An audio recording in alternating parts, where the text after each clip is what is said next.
Hi, I'm the Rifter, and this is a tutorial, not really a tutorial, a review on the DJI Mavic Mini. You hear some odd sounds in the background. That's probably my wife singing Frozen songs. Hello. Stop.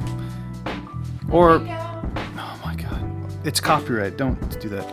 So anyway, I can say the words let it go. we just got fined by Disney. That was the thing for words. Anyway, so you also might hear my son throwing something in the background saying ball. So I went to a park not far from the house and flew this for the very first time.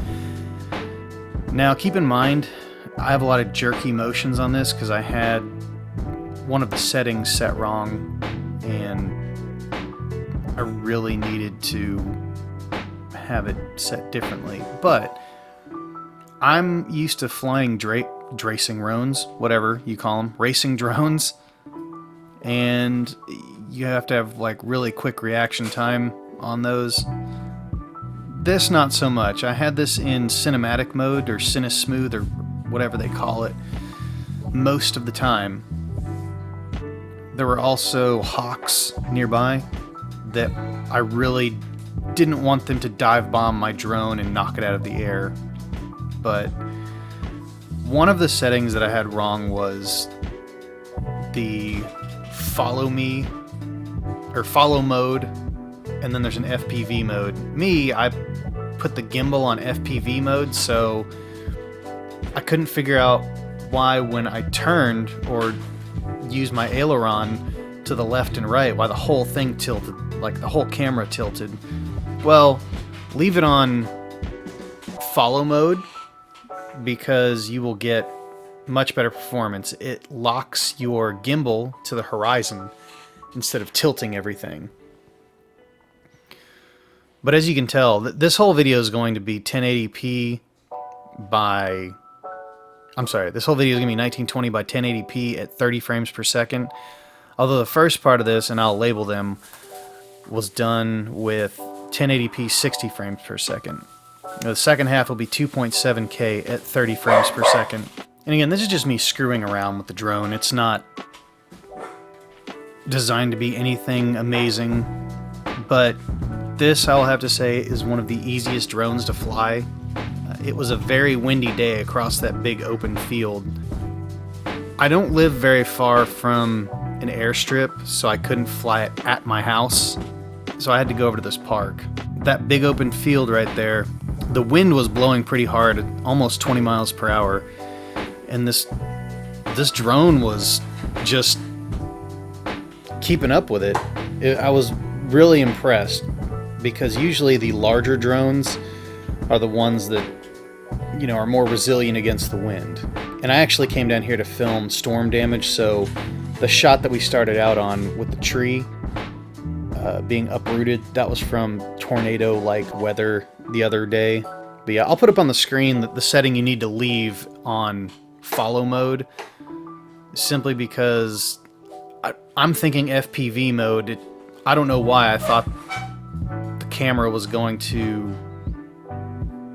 I don't know what I thought it was going to do. I'm used to flying first-person view mode, and that's it.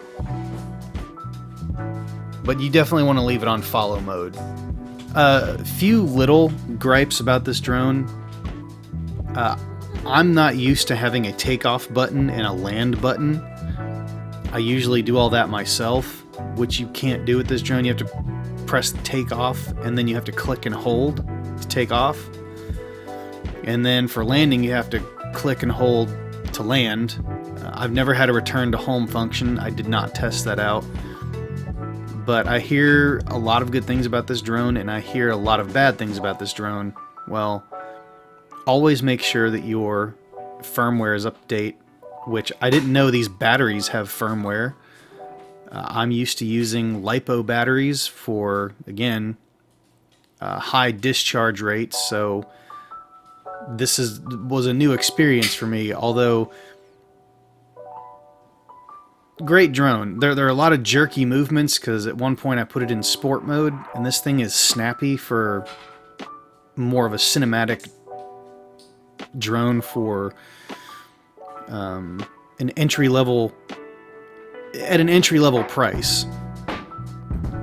So don't think that this footage is a true reflection of what this drone's capable of, because again, I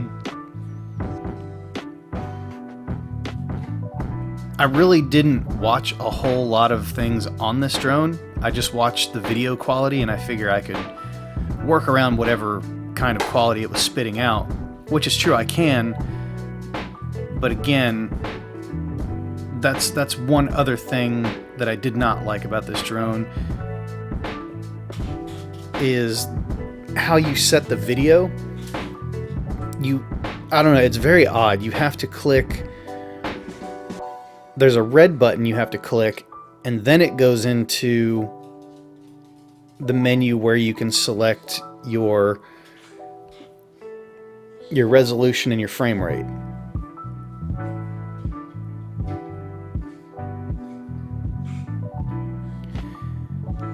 In hindsight, I think maybe it was because I just didn't set it on the ground. I thought I had to be in the air to do it.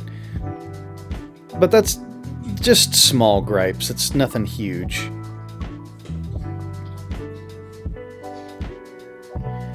Anybody who buys this, that it's just starting out, I think it's a great idea and a great tool. Even seasoned pros that are used to racing and they want more of a cinematic approach, but they like the small form factor, it is good. I'm not doing an unboxing video because there's so many unboxing videos out there. I really just wanted something short just to kind of showcase what this drone is capable of. And it's capable of a lot more than what I did with it. I hope to get out and test this a little bit more on a less windy day, but I've had this for about almost 2 weeks, and it's either been raining, windy, or I don't know. These are the first favorable conditions that I've really had to fly it. And I've also been sick, so there's that too.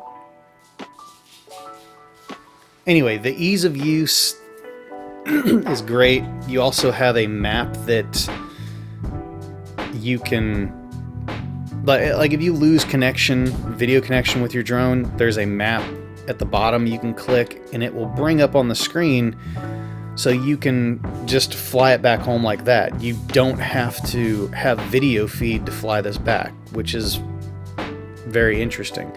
Again, most of you are probably like, this guy's an idiot, he doesn't know how to fly a drone. Well, yeah, I do. The problem is, when I built my drones, so they were built for speed. They weren't built for anything cinematic. I didn't put GPS on them. I wanted them as light as possible, which they do around 50 to 60 miles per hour when I built them. This thing will go about 30. Around 30.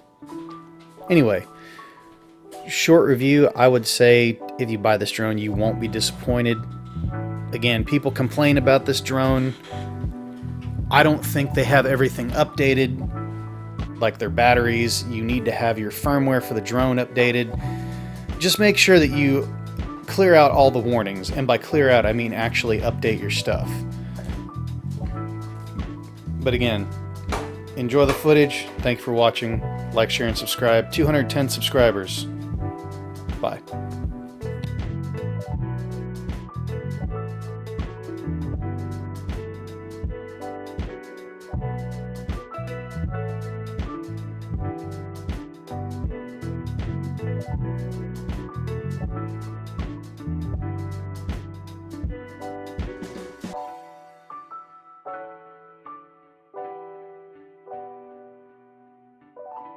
Say yes.